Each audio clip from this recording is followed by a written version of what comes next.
balita. Ito ang Radio Mindanao Networks.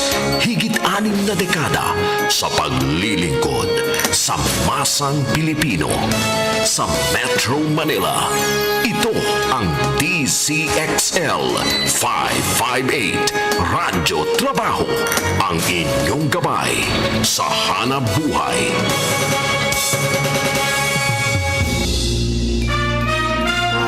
Malaki man o sa maliit na paraan, pwede kang maging bayani sa sarili mong kakayahan. Kwentong Bayani. Tunghayan ang mga storya ng bawat individual at organisasyon na siyang magbibigay ng inspirasyon sa mga komunidad, lipunan at sa bawat mamamayan. Kwentong Bayani. Kwentong Bayani. Kasama si Jojo Armenta at Radyoman Jenny Pahilanga sa Kwentong Bayani.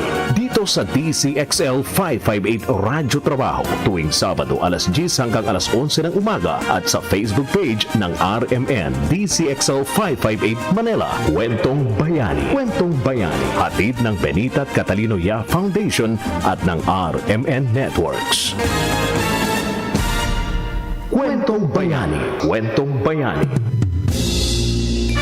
Magandang umaga po sa inyong lahat, mga kasama. Unang araw po ng Sabado sa buwan ng Pebrero, taong 2022. At syempre kasama ninyo, ako po ang inyong radyoman sa DZXL, of course, Radyoman Jenny Pahilanga. At syempre aking partner mula naman po sa bahagi ng BCYF ay walang iba kundi si partner Jojo Armenta. Partner, magandang umaga ng Sabado ng, Pebrero na. Yes, Valentine's Month. Good morning po sa ating lahat, sa mga nakikinig at nanonood sa ating live stream ngayong Sabado ng umaga. Good morning po sa ating lahat. Good morning, partner Jenny. Good morning. Naku, partner, sama mo yung live streaming. Imbitahan na natin sila. Tumutok na ho kayo sa RMN DZXL 558 Manila. Paki-like and share nyo na po yan at sa aming YouTube channel DZXL 558. Hatid po sa inyo ng DZXL po ng RMN at ng BCYF ang Kwentong Bayani. At sa umagang ito, partner, pag-uusapan pa rin natin ang Yes, on innovations. Dahil ang BCYF, we're celebrating the Philippine Innovations Month sa February. At that's why, ang buong February natin, partner, we're going to talk about anything under the sun related to innovations. Yes. So, I know yung mga nakinig sa atin for the last 2 weeks, marami na silang nakuhang mga inspirasyon sa ating mga guests. Dahil, grabe, mabigatin yung mga guests natin. At saka ang gagaling partner pagdating talaga sa pagbibigay ng mga payo sa atin, inspirasyon sa atin. Yes. I know marami silang matututunan. At yung ating mga guests for this morning, mga bigatin din, at I know the people that going to watch and listen are going to be inspired by them. At hindi natin pakatatagalin pa, partner, introduce na natin ang ating unang guest sa umagang ito ng Sabado. Yes, so ang ating pong unang panauhin ngayong umaga is a very good friend of mine. 2022 National Skills Development Directorate Committee member of JCI Philippines and the Chief Marketing Strategist of Group L Consultants. Ang ating pong first guest, si Lali Singson. Yeah. Good morning, Lali. Hi, Lali. Good morning. Good morning, Jojo. Good morning, everyone. Live via Zoom po yan, Ayan. Good morning po. Okay, so unahin na natin, partner, at welcome po sa Kwentong Bayani, Ma'am Lali. Eto ho, ano ho bang inyong personal na advokasya, dito sa ating ginagawa? At saka paano ho ba kayo naging bahagi ng BCYF? Okay, so yung personal advocacy ko kasi, nung nag-join ako sa BCYF, it was entirely different. I was concerned about the environment and other things about how people deal with each other, particularly mindfulness. Pero as time went by, it really changed depending on the circumstances of what's, like, for example, my personal circumstances or even with the people around me. So right now, one of my advocacies is mental health, and then we also have education and empowerment. Okay. So, yun nga, no, Daddy, kasi we're talking about innovation for this month. And I know that you're a very active member of JCI, an organization, a worldwide organization. No, so what are the innovations dun sa organization nyo that you think are good to share and replicable to other organizations? Yeah, actually, ever since pandemic happened, maraming innovations yun nandagdag in JCI. We started maximizing technology. Although before pa naman ng pandemic, we've been using technology, particularly different platforms for us to share, for us to create a difference. But right now, like for example, since hindi pa masyadong pwedeng lumabas and we cannot do physical projects, we're maximizing the use of, let's say, Zoom, yung mga ganun technology. But it doesn't stop there. It's not just merely about meetings or trainings, but it is our way to collaborate, not just within chapters in the Philippines, but also internationally.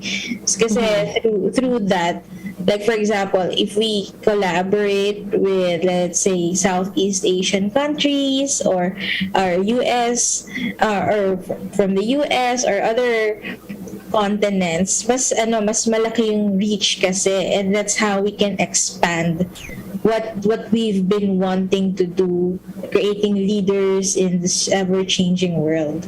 Mm-hmm. Yeah, right.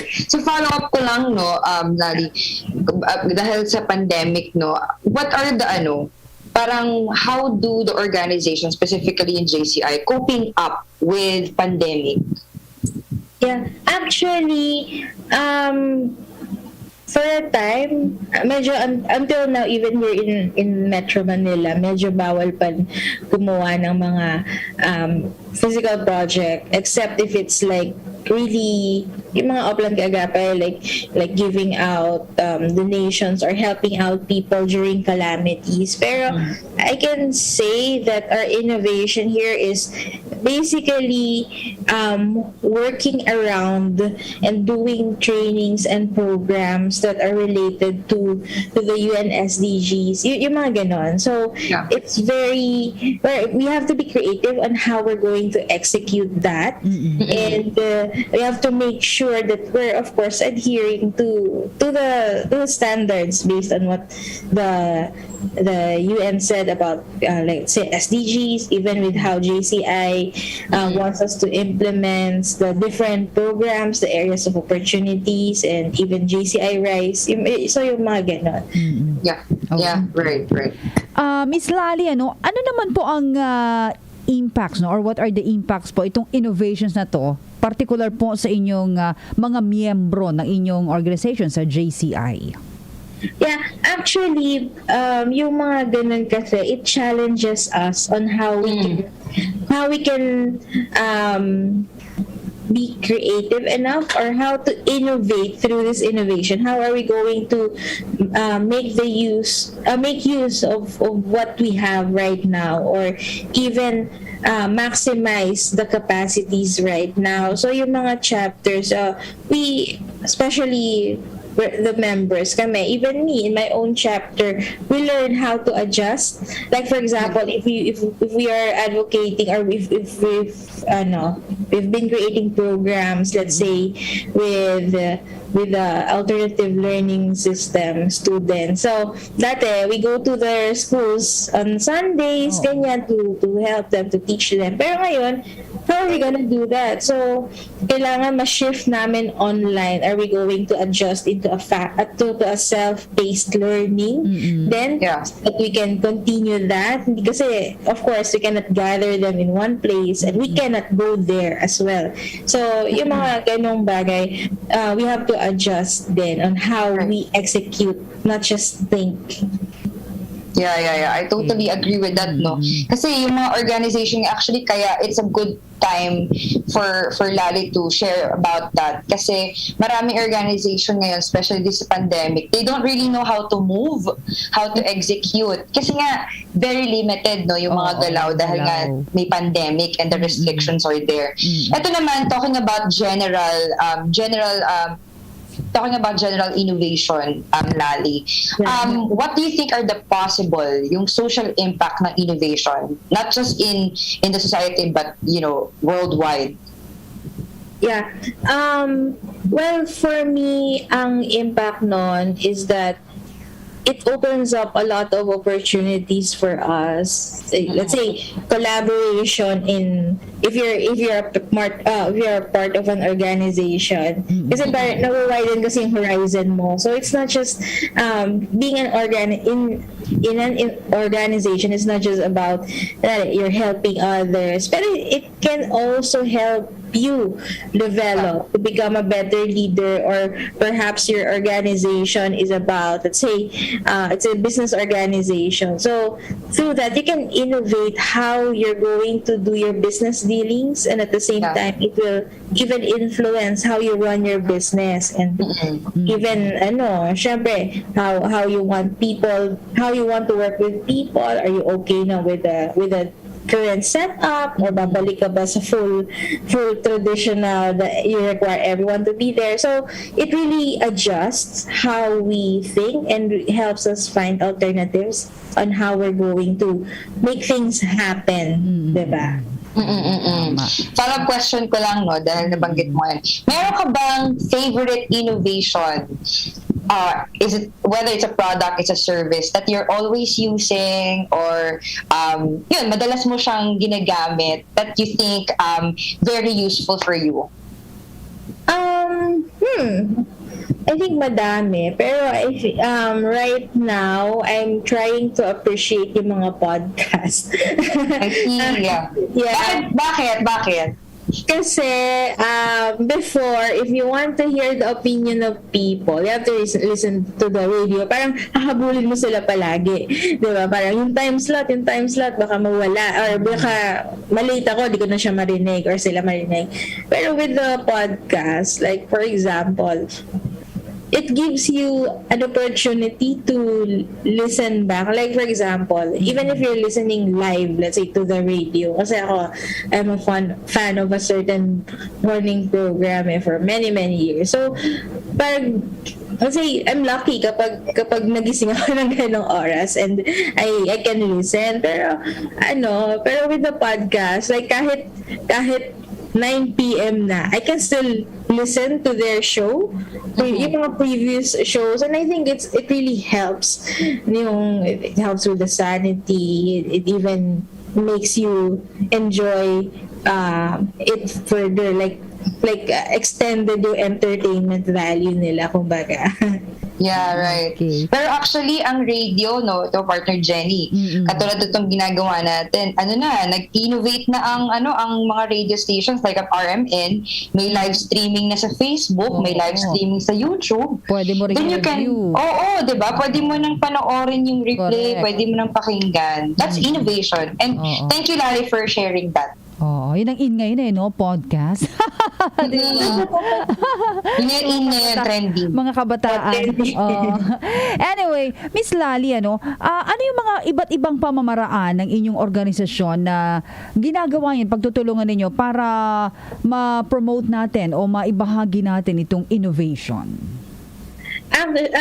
Actually, JCI kasi thrives in collaboration talaga. Even before the pandemic, lalo na ngayon na nag-pandemic, since hindi na namin kailangan pumunta muna sa isang place to make things happen or to activate a project. Like for example, if we have a sister chapter based somewhere in Visayas or Mindanao, we can activate that project online and really do it. Na unlike before, minsan kasi yung iba may restrictions, like yung mga may mga corporate job, let's say, the member, hindi sila basta-basta makaka-execute nun kasi kailangan nila mag-file ng leave, kailangan schedule ng flight. So yung mga ganong bagay, it really helps us like foster our programs and make them happen faster, I guess. Correct. And yun. And at the same time, create follow-throughs. Yun yung important na nakakagawa na there's a chance for us to enable follow-throughs para mas high impact nga yung gagawin namin. Part of follow-up ko lang, pinag-uusapan natin yung promotion o pagpo-promote nito para malaman nila. May mga challenges ba tayo? Tsaka paano nyo hinaharap yung mga, kung meron man, Miss Lali, dun sa inyong pagpo-promote ng innovation sa org ninyo? Challenges, well, connectivity is still a challenge, lalo na dun sa mga affected nung Typhoon Odette. Correct. Somehow they're still affected. Like may mga areas pa din doon na nahihirapan mag-internet or very limited lang yung time na kaya nila mag-internet. Tapos I think ang challenge din is I think this is not just about in the organization but also in general yung mga Zoom fatigue. Nahihirapan yung mga tao na kasi imagine pwede silang nasa Zoom or any app parang Zoom na for work, diba? Tapos biglang pagdating ko sa org nakaganito pa din ako. Pero currently this is the best option kaysa magkasakit tayo. So I think nagagawa naman ng paraan yung challenge na yun as long as we schedule things ahead of time. Yeah. Ito, I want to hear your opinion about this, Lali. Ano sa tingin mo yung support na kailangan natin? Kasi ito tinatanong din namin sa iba namin mga guests na there are people na parang sinasabi nila hindi daw nararamdaman yung innovation sa Pilipinas, no? Dito sa atin. What do you think are the support that we need para mas lumago or mas maramdaman ng mga Pilipino yung innovation sa bansa? Yeah. Ang innovation, well, for me kasi, just to define innovation is not just about technology or yung mga physical, like itong updated na gadgets or connectivity. Pero innovation then is all about how we think. So, if we're going to open up our minds to better learning sources, yun yung importante doon. Better learning sources, then we can innovate better. We can execute innovation better. Kasi, for example, kung ang source mo lang palagi ng information is, let's say, TikTok, magiging ganun, magiging shallow masyado isipan mo, di ba? Lagi ka lang maniniwala sa influencer but you don't believe in credible sources. So, yung mga ganun. So, kailangan sa innovation, we should always make sure that we try to learn try to learn from reputable sources kasi from there that's how we can grow and think better. I think yun naman yung importante doon more than the gadgets. Correct. Diba? Ayan. So, yun. May mga partner, payo ba si Ma'am Lali? Yan, yung mga gusto dyan o mga nanonood sa atin, nakikinig sa atin, ang gusto pang maging bahagi din ng ating innovation na to. Paano ba sila magsisimula o paano bang kanilang gagawin, Miss Lali? Yes. So, for me, you should first before we venture into or before we dive into innovation, first is we have to know our purpose, diba? What do we want to happen? Why do I want to do this? What are even start with what problem do I want to solve? Ano ba yung Right. it can be as simple as basura. Like actually hindi simpleng problema ang basura, pero it's one of those common ones. Or yun, yung mga ganun. First you need to find something that you want to solve. You want to give solutions to. And then from there, you can branch out or you can research so that your ideas can branch out. And from there, you can invite people, you can work with people, organizations, companies, or anyone na like-minded. And from there, if you have good ideas that are coming in and you put them all together, try to find a way on how you will create the mix and make it happen. I think we're off to a good start to innovate on something, especially when it comes to our advocacies and the things that we want to do generally. Very well. Yan. Ayan. So, Lali, baka may gusto ka dyang i-promote? Even yung social media accounts nyo for people to follow, yan. Pwede mo na siyang i-promote. Yeah, so for GSA Philippines, you can follow our Facebook and Instagram pages. For my chapter naman, GSA Quezon City Luna. So we are one of the organizations, one of the youngest chapters in Quezon City. So we're proud that we've been doing programs to empower even the people who are deaf, women, and then we also pioneered the mental health program of JCI Philippines. So I hope that we will give high priority to mental health. I hope that JCI Philippines can also inspire non-members, diba, to take care of their mental health. Okay.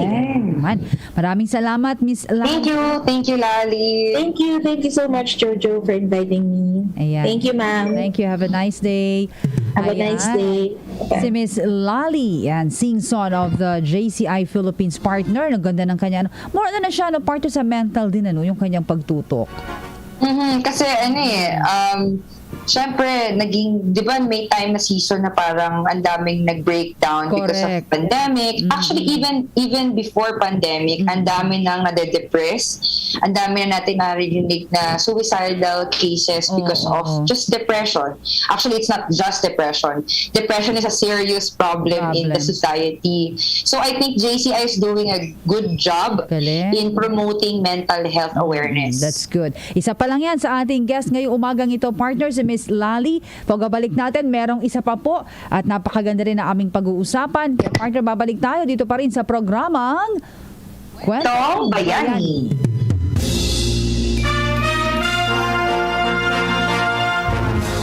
Samphon Plus Gold. Ako si Morito na namamaga ang aking atay. Sa loob ng 2 linggo na paggamit ko ng Samphon Plus Gold, nawala ang pamamaga sa aking atay. Maraming salamat sa Samphon Plus Gold. Samphon Plus Gold. Mas pinalakas, pinagaling, pinahusay. Samphon Plus Gold. Mabibili sa mga butika. Samphon Plus Coffee Mix. Ako si Lizette, isa akong diabetic patient kaya medyo maraming bawal sa dito ang kape. Pero hindi ang Samphon Plus Coffee Mix. Kakaiba to dahil ito ay may soya, munggay at santol na maganda sa kalusugan. Samphon Plus Coffee Mix. Kape na, gamot pa. Mabibili sa mga butika. Para sa damit na ka-bloom sa bango, subukan ang Charm Fabric Conditioner. Charm Fat Corn, bangong kumaka-bloom. Charm Fat Corn, damit ay may bango ng salibong bulaklak. Charm Fabric Conditioner with Stay Fresh Technology. Damit ay ka-bloom sa bango. Charm Fat Corn, bangong kumaka-bloom. Charm Fat Corn, damit ay may bango ng salibong bulaklak. Charm Fabric Conditioner. Manufactured by ACS Manufacturing Corporation. ISO certified. World-class quality. ACS. Star Wax, Star Wax Wax. Star Wax, Star Wax Wax. Always remember, sa paglinis, pakitawin ang sahig. Mrs. Star Wax, Star Wax Wax. Kitang na to the max. Star Wax, ang #1 floor wax. May waterproof formula. Buhusan man ang tubig, balikin tabang sahig. Star Wax Wax. Kitang na to the max, max, max. Star Starwax Floor Wax. Manufactured by ACS Manufacturing Corporation. ISO certified. World-class quality. ACS. Pabili nga ng dishwashing liquid. Yung kalamansi, ha? 1,000 pesos. What? Kasama doctor's fees at antibiotic. Mrs. Kapag kalamansi dishwashing liquid ang hanap mo, dapat smart ka. Smart dishwashing liquid. Mapakalamansi o lemon man, parehong may antibac. May double tanggaling formula. Tanggal galing ang sebo at bakterya. E dun na ako sa kalamansi. May antibac. Smart dishwashing liquid. Tanggalin-galing. Smart dishwashing liquid. Manufactured by ACS Manufacturing Corporation. ISO certified. World-class quality. ACS. Sa Metro Manila, DZXL. Radyo Trabaho. DZXL. Ang tunay na gabay sa hanap buhay. Kwentong Bayani. Kwentong Bayani. Kasama si Jojo Armenta at Radyoman Jenny Pahilanga sa Kwentong Bayani. Oras natin sa buong Kapuluan, 10:29 in the morning. Mga kasama, inimitahan po namin kayo ha. Tutok lamang sa RMN DZXL 558 Manila. I-like at i-share nyo na po yung aming program Kwentong Bayani at sa YouTube channel DZXL 558. Ang programang ito hatid sa inyo ng RMN at BCYF. Partner, balik tayo. Yes! Nako, partner Jenny, no, habang hinihintay natin yung ating second guest. Ano ba yung mga natutunan mo kay Miss Lal? Nako, yung podcast. Nakikinig ka ba ng podcast? Alam mo, lang, hindi ko masyadong natututukan. Pero yun ang trending nga ngayon, sabi mo kanina. No? Yun yung innovation ngayon na talagang tututukan lalo na ng mga kabataan. Oo. Actually, diba? hindi sa podcast kasi hindi mo kailangan na ikaw ay official anchor, no, na professional.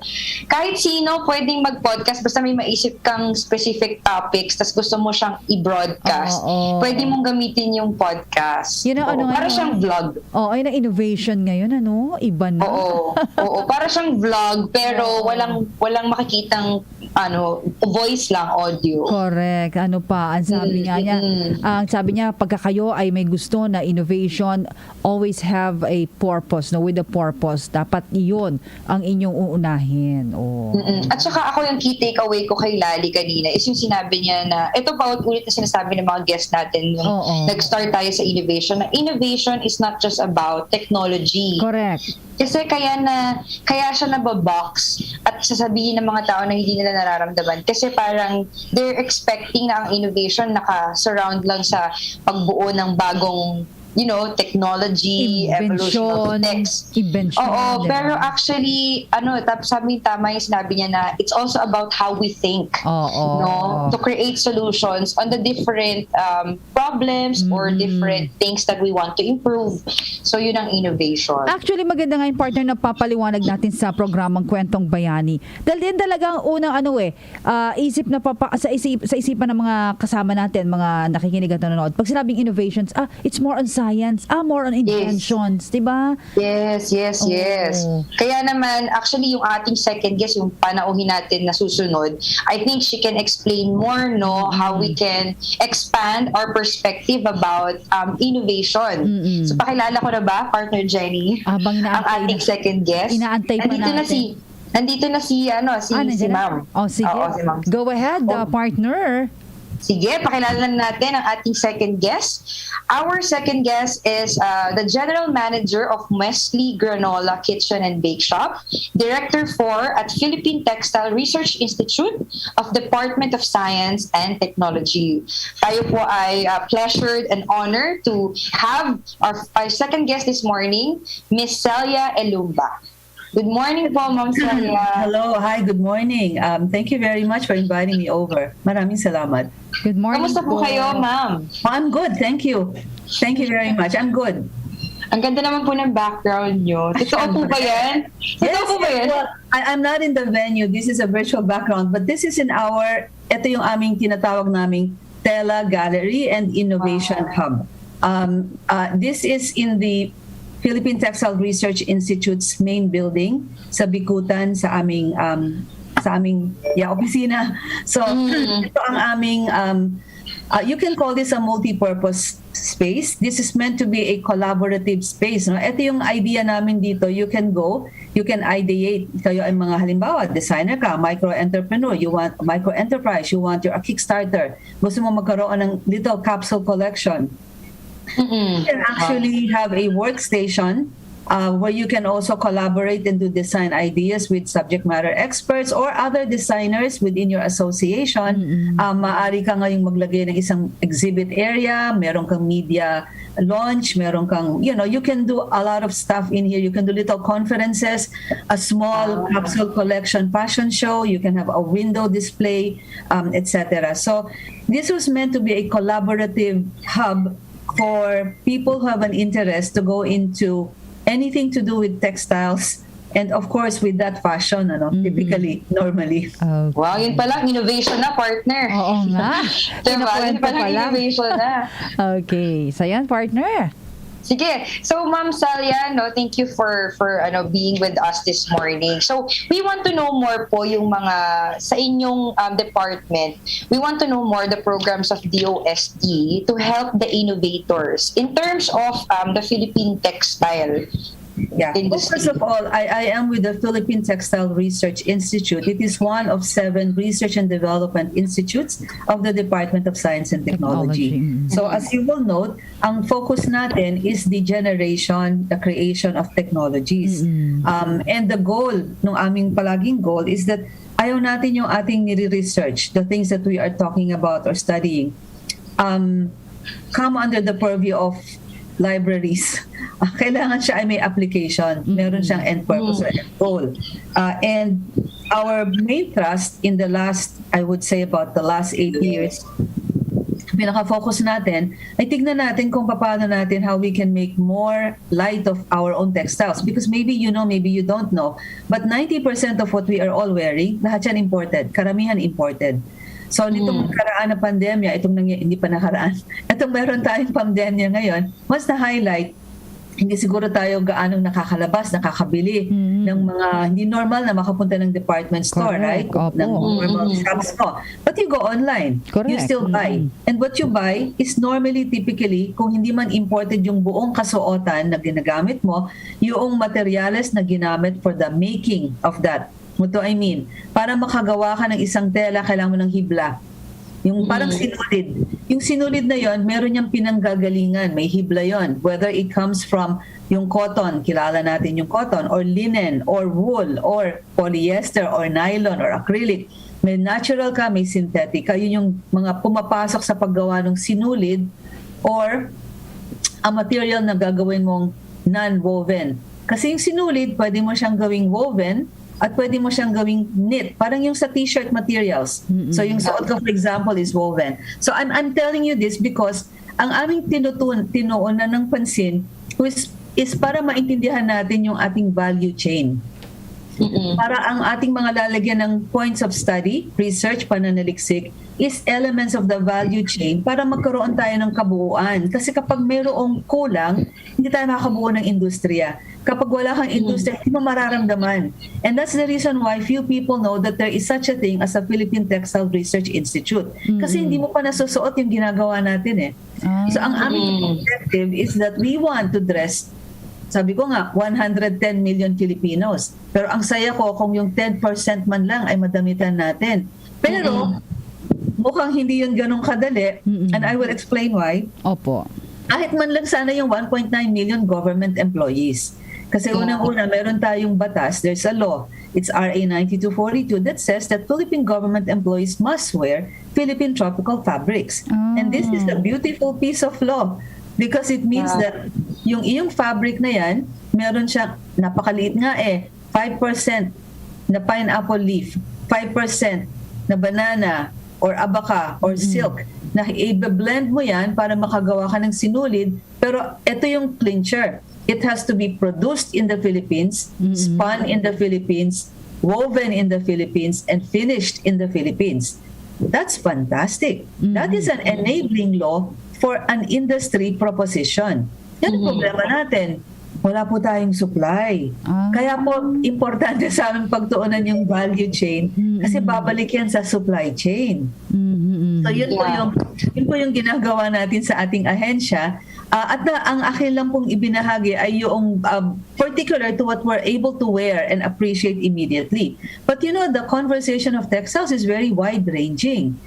Textiles is really, it encompasses wearables, home furnishings, automotive furnishings, carpeting materials, industrial yung application nun, but you also have medical, yung ating N95, yung N88, yung PPEs. Those are non-wovens that are made of textiles.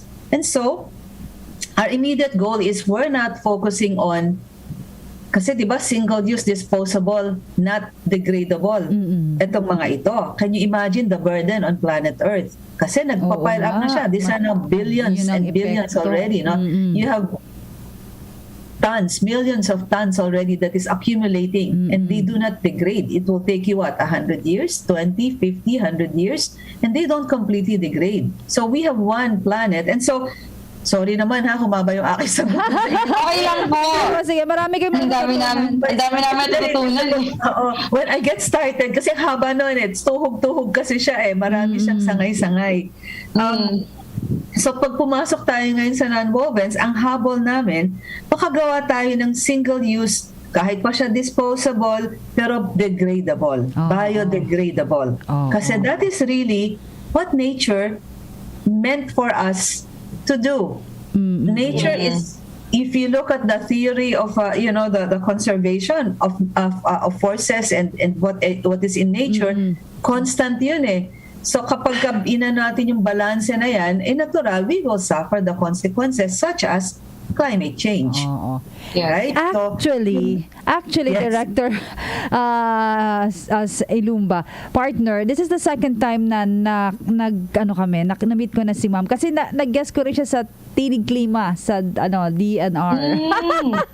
Si Director. Matagal na siguro yun. Kaya nakita ko. But anyway, Director Ilumba, how did po DOST get involved po dito sa pinag-uusapan natin ngayon, sa advokasya po, sa naisin po, adikain ng BCYF? I was invited by Tony Yap. I think DOST is an active partner of activities or the initiatives of the BCYF. So active partner. So Tony messaged me yesterday. That's great. That's great. Actually, super blessed nga po ng BCYF to partner with DOST kasi lumalawak yung advocacy ng BCYF. Correct. Because katulad nito, it's a great opportunity for people to know about the Philippine textile industry. Parang na partner at saka Director Cele, parang nag-guilty tuloy ako dahil yung mga damit ko, parang kailangan kong tingnan, ito ba imported? Ito ba? Pero I know a lot of my clothes are imported. No, I'm glad you mentioned that because I think that's one of the key things that we should always develop, criteria. Develop a set of criteria. Obviously, it's one world, right? We're a global community. And the objective of globalization was you go to the place or you procure from a place where it was cheapest because they excelled in it. But what happened in the recent pandemic, nagsara ang mga borders because they themselves were in need of certain things. Correct. Dito lumabas yung how resilient are you really? I mean, how dependent we are on certain things coming from certain places. So this to me is a self-defense posture more than a self-reliance posture. It's a self-defense posture. We have to keep ourselves. So this is kaya makikita na yung bagong trends, hyper-localism. Instead of globalism, globalization, global na tayo, but at the same time, there is hyper-localism. Anyway, makita ko sa Pinayan. So ma'am, sa tingin nyo, kasi since we're talking about innovations, what do you think are the possible social impact of innovations, specifically in the industry of Philippine textile? Humongous. We have an advocacy that we term Tela Pilipinas. TELA is an acronym that means Textiles Empowering Lives Anew. Kaya siya anew kasi we had a very robust textile industry back in before the 50s, no, the 60s, the 50s. We had a very robust textile industry. Iloilo was called the textile center or capital of the Philippines in the 18th century. At that time, they were already importing or rather exporting to Manila. And from Manila, of course, it was going elsewhere. But it was pretty significant. So we had them, and the means was, ito yung aming Hansel and Gretel protocol. Meaning, we were looking for crumbs in the forest. I say this because technically we do not have an industry to speak of because we only have a handful of scaled or commercial scale textile manufacturers in the Philippines. The question in my mind, in our heads, were what did we have before? How did we propagate our own textiles? Because we were dressed. Imagine that you have 60 million people. How do you dress them when there were no imports? When there was synthetic. Let me just quiet my guy here. Sige mo. Sure. Okay. So yun, alam mo, partner, ano, marami tinatutunan kasi ito yung mga damit na sinusuot natin, di ba? May innovations eh. So, mahalaga yun na malaman natin from the DOST, kay Ma'am DOST, kay Ma'am di ba? At saka kasi I know nga na they're trying to really advocate promoting the Philippine textile. Pero ang nangyayari kasi, na-overpower pa din ng mga imported. Oh, imported. Yeah. So if I may go ahead, ma'am. So yung ating tinignan, what did we have in the past? And if we have a lot of handloom weavers in certain locations, what are they using? What did they use? And if they don't have it now, halimbawa, nung araw, marami daw cotton, maraming yung pinya. Iba ang sistema nun, ha? I don't want to confuse you guys. But if you're talking about abaca, for example, meron pa ba siya? Kung wala na siya, pwede pa ba siyang magkaroon ulit? So those were the questions. Okay. And so our main objective, when you speak about ano yung maitutulong nito sa socio-economic fiber or fabric of our country, at the end of the day, our goal was to increase the value in the local places where the raw materials exist. That's not a model that you see in many places because our model is commercial. You want to have a scale kasi yun naman talagang economies di ba? For something to be cheap enough, you have to have big enough production so that you can spread the costs over more production units. In this particular conversation, we noted that there's really not an established supply chain. If you do not have an established supply chain, then why don't we start small? In fact, why don't we start micro? And so we decided to start what we call the Regional Yarn Production and Innovation Centers. Ang objective nito, makagamit ka nung what is local. This is now the Tela Pilipinas model. Local, halimbawa sa Iloilo, we found that they have cotton. Unang-una, yung Hansel and Gretel nito, napakaraming weavers sa Iloilo. To this day, they have a lot of weavers. And then we found out they have cotton. And so we then realized, teka muna, marami daw sila sa immediate, hindi man siya galing sa Iloilo, sa mga karatig in the neighboring provinces, they have a lot of abaca, they have a lot of pineapple leaf, they have other raw materials that can be used. Pero what is keeping them? No one is able to make the yarns. Walang nakakaspin ng yarn. So meron kang raw material, meron kang pwedeng mag-weave, pero wala ka ng processor. Dito pumapasok ang technology at saka yung innovation. The innovation in itself was the inclusivity. We brought it out to the regions. We made it micro versus big scale because susunod na lang yon kapag nakita na meron talaga tayong nakikita na push and pull market forces That will have to happen. The scaling up as you decide and determine that there is a lot of demand. The supply will have to follow kasi literally we have to pull the supply from the ground. Nakatanim pa sa lupa o itinatapon lamang na hindi siya na nade-develop. So when you now look at that, can you imagine that you will have your local farming community directly involved in the process? Kasi nandun yung spinning facility. And you will have technologists, technicians. You can even have in partnership with, and this is our model, we always partner with an SUC, a local academic community, so that they can then help with the human resource development or component.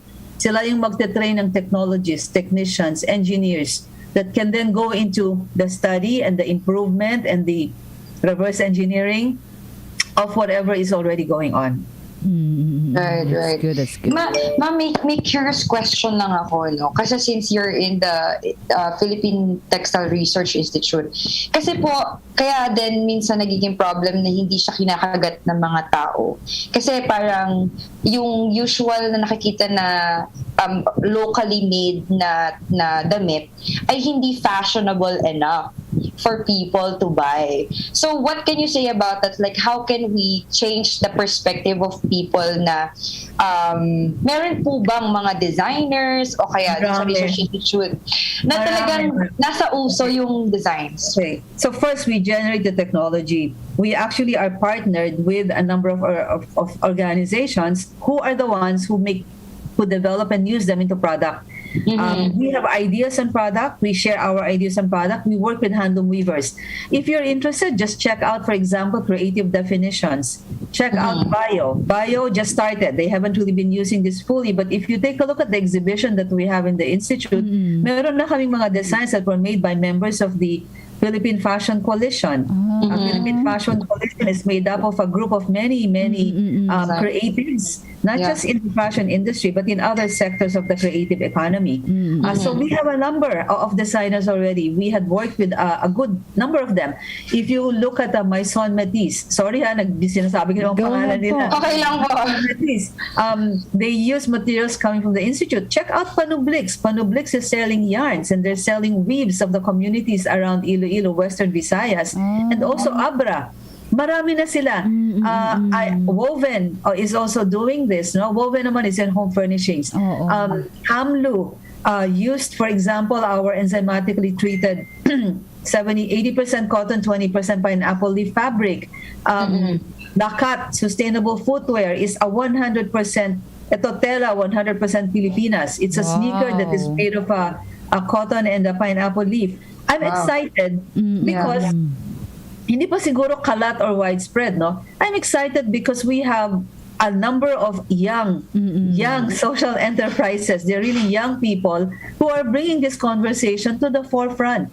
And this was, I don't think this was really available before. We had a lot of champions and advocates, pero to see young people doing this as an enterprise is quite refreshing. And so there is hope, therefore, for the sector. So I guess it's just a question of everybody getting linked together. It is available. Hindi pa lang siguro sila fully mainstream kasi it's a question of scale. Kung hindi nga tayo makaproduce ng maraming sinulid, hindi ka makagawa ng maraming tela, paano tayo makakagawa ng ganong kasing dami ng nagagawa ng ibang bansa na commercial na ang kanyang production ability?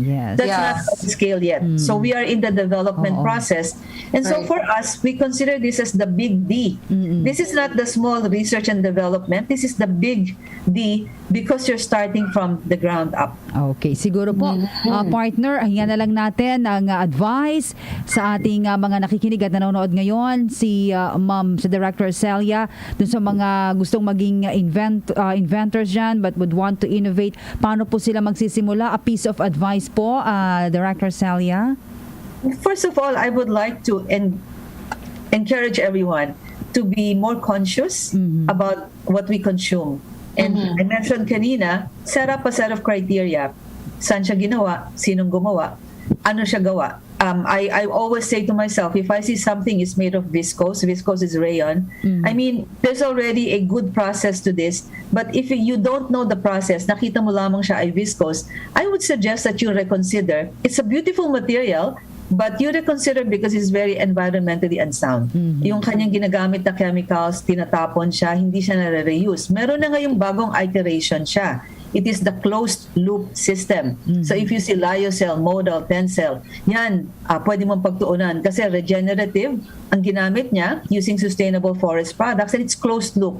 So I will look at that. I will consider more naturals versus synthetic because synthetic, you know, microfiber, microplastic, by 2050, a study says mas marami ng microplastic sa karagatan kesa sa isda. Okay. So you consider these things. In other words, mas laliman natin, and I always say this, let's go beyond or deeper into the surface.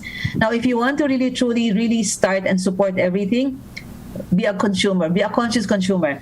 To try and wear something or use something that is made in the Philippines by Filipinos in the country, in the Philippines, no? Okay din gawa sa ibang bansa na Pilipino. Ngunit kasi yung gawa sa bansa natin, ibig sabihin ang materialis mo galing sa bansa natin. So make use of something that is made in the Philippines, whatever that may be, big or small. And if you are looking to do this as an enterprise, connect with other people who are this. Like I said, we have a collaborative space. Of course, the conditions are that we must have pre-arrangements because of our, health and safety protocols. We are still very strict with that. But certainly there are avenues. But you must be very firm and very tenacious because every good thing takes time and energy and effort. Yes, very well said. Director Celia, maraming salamat po. And have a nice day Maraming po. salamat sa inyong lahat. And thank you very much. Good morning po. Thank you so much God po. bless. Ayan, partner, si Director Celia Ilumba ng Philippine Textile Research Institute, DOST. Partner, ano naman ang abangan natin next Saturday para sa ating programa bago tayo magtapos? Yes, so tuloy-tuloy pa rin po ating pag-i-invite sa mga resource person to talk about innovation in different sectors.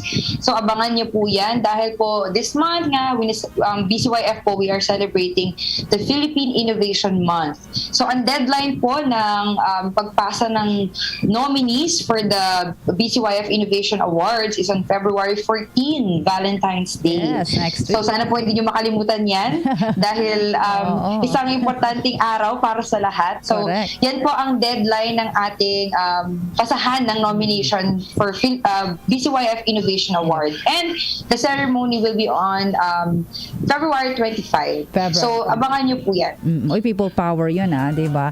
And visit nila, bisitahin nyo po yung BCYF official Facebook page, partner.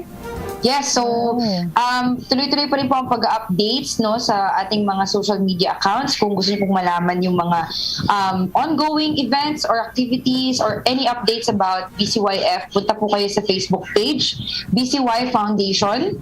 And may website din po, bcyfoundation.org. So pwede niyo pong makita doon lahat ng details, especially sa awards na inaabangan natin for this month. Yan, abangan niyo po yan at bisitahin na ang kanilang official Facebook page. Partner, maraming salamat. It's time to say bye-bye. Go ahead. Yes, maraming salamat po sa ating mga panauhin.